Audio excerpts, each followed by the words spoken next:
बृजभूषण शरण सिंह पर तो यौन शोषण के आरोप लगे हैं।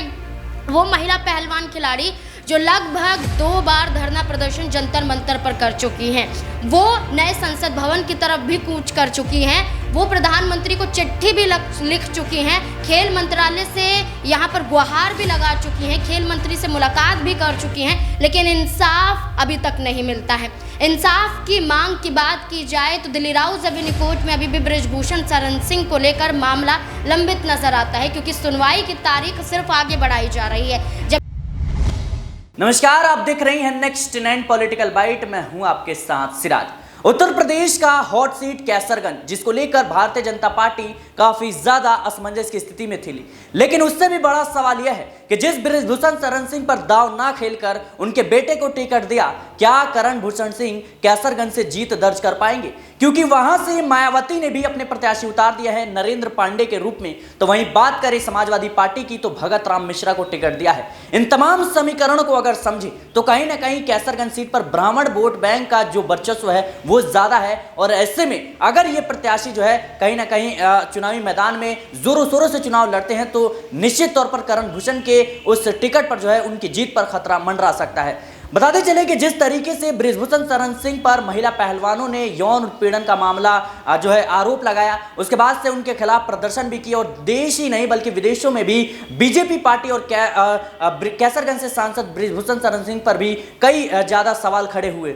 लेकिन इन सबके बावजूद क्या बृजभूषण शरण सिंह के बेटे कैसरगंज से जीत दर्ज कर पाएंगे? क्या महिला पहलवानों के आरोपों का जो फर्क है या यूं कहे जो प्रभाव है वो कहीं ना कहीं करण भूषण सिंह के चुनाव के परिणाम पर दिखेगा? इस मुद्दे पर बातचीत करने के लिए हमारे साथ नाजमीन है। नाजमीन, मेरा पहला सवाल आपसे यही रहेगा कि जिस तरीके से बृजभूषण शरण सिंह के खिलाफ महिला पहलवानों ने गंभीर आरोप लगाए, प्रदर्शन भी किया, उसके बाद से बीजेपी असमंजस की स्थिति में थी, लेकिन अंत में फैसला यही किया गया कि बृजभूषण शरण सिंह को टिकट ना देकर के उनके बेटे को टिकट दिया जाए। यानी सांप जो या यूं कहे कि सांप भी मर जाए और लाठी भी ना टूटे, ये वाला कहीं ना कहीं सवाल था। तो क्या कुछ आपको लगता है सारे समीकरण को कैसरगंज की समझे तो करण भूषण सिंह की जीत पर कितना कह सकते हैं सुनिश्चित कर सकते हैं? देखिए, यहाँ पर आपने बिल्कुल सही कहा कि सांप भी मर जाए लाठी भी ना टूटे, तो ये वाली कहावत बृजभूषण शरण सिंह और उनके बेटे पर सटीक बैठती है। क्योंकि भारतीय जनता पार्टी की बात करें तो क्या ऐसा कहना गलत नहीं होगा कि भारतीय जनता पार्टी बृजभूषण से डरी हुई है?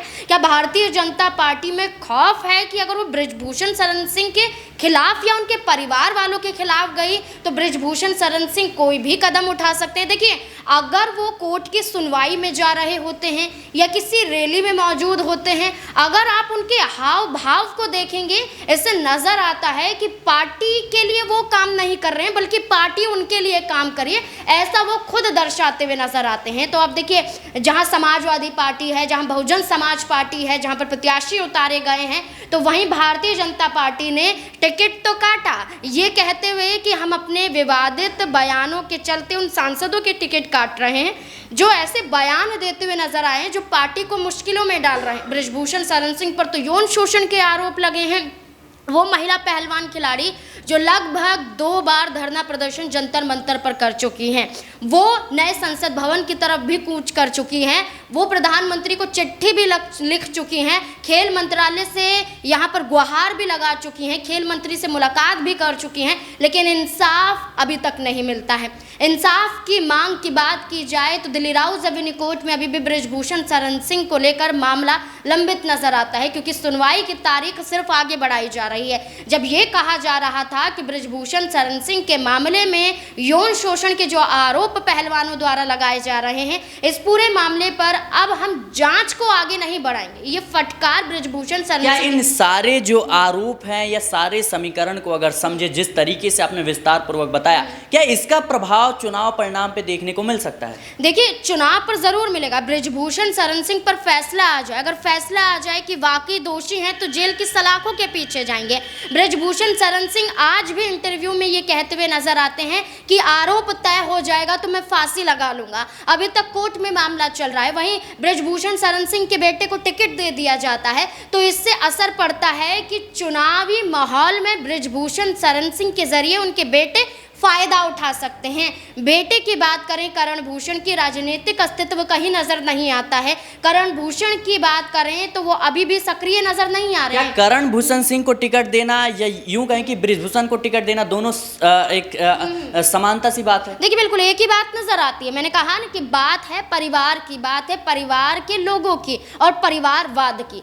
जो भारतीय जनता पार्टी अभी तक कांग्रेस पार्टी पर हमला करती हुई नजर आई है, जो भारतीय जनता पार्टी राजद पर हमला करती हुई नजर आई है कि इन पार्टियों में परिवारवाद देखने को मिलता है। राहुल गांधी, प्रियंका गांधी वाड्रा, यहाँ पर सोनिया गांधी, ये सब अपने ही परिवार को लेकर चल रहे हैं। किसी बाहरी चेहरे को ना तो वो अध्यक्ष बनाते हैं, ना कांग्रेस पार्टी के तहत लोकसभा का चुनाव लड़ाते हैं। कहीं ना कहीं बड़ी बड़ी सीटें राहुल गांधी या फिर अपने ही खाते में रखते हैं, अपने परिवार वालों को ही देते हैं। वहीं आप देखिए कि राजद पर भी आरोप लगाया जाता है कि अपने ही बच्चों को राजनीति में घुसा रहे हैं। समाजवादी पार्टी पर आरोप लगाया जाता है पूरा परिवार चुनाव लड़ रहा है, चाचा से लेकर भतीजे से लेकर यहाँ पर बेटे से लेकर हर कोई चुनाव लड़ रहा है। तमाम आरोप भारतीय जनता पार्टी लगाती है, लेकिन भारतीय जनता पार्टी का क्या, जो वही बृजभूषण शरण सिंह के बेटे को टिकट दे देती है। बात तो एक ही है, बृजभूषण शरण सिंह चुनाव लड़े या उनके बेटे चुनाव लड़े, चुनाव जीतेंगे तो आएगी तो भारतीय जनता पार्टी के पाले में ही सीट और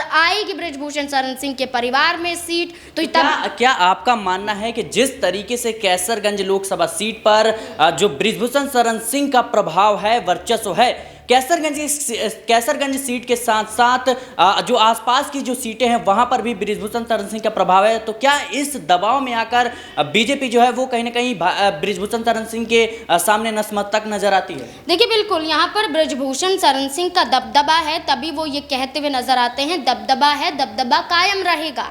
और वो रसूख बृजभूषण शरण सिंह का उत्तर प्रदेश की कैसरगंज सीट, गोंडा सीट और इसके आसपास की तमाम सीटों पर भी नजर आता है। जो बृजभूषण शरण सिंह 6 बार चुनाव जीत सकते हैं, विधानसभा का चुनाव भी जीत सकते हैं। जब एक बार चुनाव लड़ते हुए नजर नहीं आए थे, गोंडा से अपनी पत्नी को उतार दिया था, जब पत्नी भी उनके बलबूते पर चुनाव जीत सकती है, तो आप सोच सकते हैं कि बृजभूषण शरण सिंह जो आज भी भरे मंच से ऐलान करते हैं कि उनका कोई भी बाल बाका नहीं कर पाएगा, जो कोर्ट के बाहर आते हुए ये कहते हैं जो राम जी चाहेंगे वही होगा, तो ये बात से अंदाजा लगाया जा सकता है कि बृजभूषण शरण सिंह की हार यहाँ पर बिल्कुल नहीं होगी।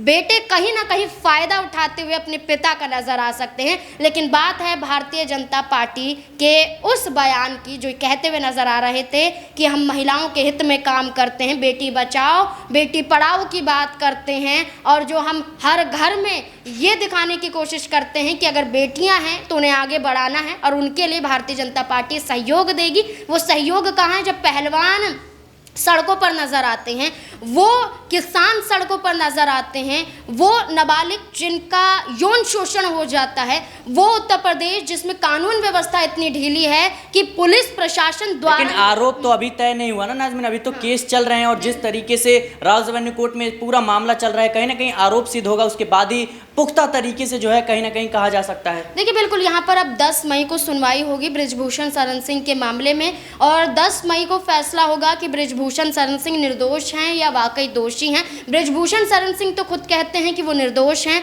क्योंकि अगर वो दोषी हुए तो वो खुद फांसी पर लटक जाएंगे, ऐसा उनका कहना है। एक बार नहीं कई बार वो कह चुके हैं। पहलवानों का कहना है कि सच की जीत नहीं हुई है, लोकतंत्र हारा है और राजतंत्र कहीं ना कहीं जीतता हुआ नजर आ रहा है। लेकिन अब देखना होगा कोर्ट की अगली सुनवाई पर कि क्या बृजभूषण शरण सिंह को राहत मिलती है या फिर नहीं। जी बिल्कुल, अगली सुनवाई का इंतजार कीजिए। लेकिन उससे भी बड़ी बात है कि जिस तरीके से कैसरगंज लोकसभा सीट पर बृजभूषण शरण सिंह का प्रभाव है, निश्चित तौर पर उनके बेटे को चुनावी रण में फायदा जरूर मिलेगा। लेकिन एक तरफ महिला पहलवानों ने उनके खिलाफ गंभीर आरोप लगाए, उसके बाद प्रदर्शन भी किया, लेकिन जैसे ही करण भूषण सिंह को टिकट मिला, साफ तौर पर पहलवानों ने कहीं ना कहीं कहा कि पहलवान हार गई, बेटी हार गई। ये तमाम जो चीजें हैं उसका प्रभाव क्या लोकसभा चुनाव पर देखने को मिलेगा? क्या कैसरगंज में बृजभूषण शरण सिंह का दबदबा खत्म हो पाएगा? ये तमाम सवाल है जो अभी भी बने हुए हैं, जिसका इंतजार हमें करना होगा 4 जून को। फिलहाल के लिए हमें दीजिए इजाजत। देश और दुनिया की तमाम खबरों के लिए बने रहे नेक्स्ट 9 पॉलिटिकल बाइट के साथ।